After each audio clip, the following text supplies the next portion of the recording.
بسم اللہ الرحمن الرحیم۔ یہ توحیدخالص.com کی پیشکش ہے۔ جمعہ کے دن غسل کرنا ضروری ہے۔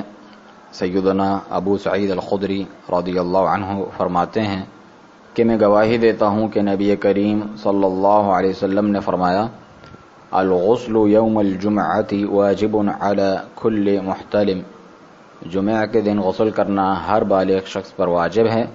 وَأَن يَسْتَنَّ وَأَن يَمَسَّ طِيبًا إِن وَجَدَ، اور یہ کہ مسواک کرے اور خوشبو لگائے اگر میسر ہو۔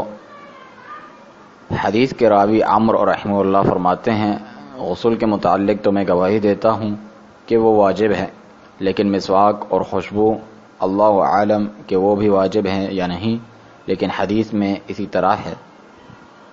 سیدنا سمرہ بن جندب رضی اللہ عنہ سے روایت ہے کہ رسول اللہ صلی اللہ علیہ وسلم نے فرمایا، من توضأ یوم الجمعۃ فبها ونعمت، جس نے جمعہ کے دن وضو کیا تو اس نے بہت اچھا کیا۔ ومن اغتسل فالغسل افضل، اور جس نے غسل کیا تو غسل کرنا افضل ہے۔ یہ سنن الترمذی کی روایت ہے اور شیخ البانی نے اسے صحیح ترمذی میں صحیح قرار دیا ہے۔ امام ابو عیسیٰ الترمذی رحمۃ اللہ علیہ فرماتے ہیں، صحابہ کرام اور بعد کے اہل علم کا اسی پر عمل ہے کہ جمعہ کے دن غسل کیا جائے، البتہ ان کے نزدیک جمعہ کے دن غسل کی جگہ وضو بھی کیا جا سکتا ہے۔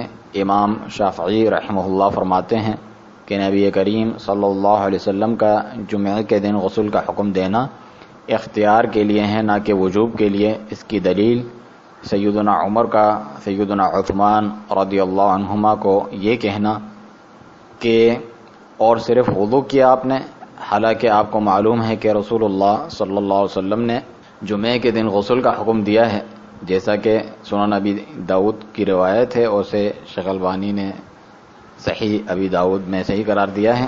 اور اگر یہ دونوں حضرات جانتے ہوتے کہ رسول اللہ صلی اللہ علیہ وآلہ وسلم کا غسل کا حکم وجوب کے لیے ہیں تو سیدنا عمر سیدنا عثمان کو واپس لوٹاتے اور کہتے کہ جاؤ اور غسل کرو۔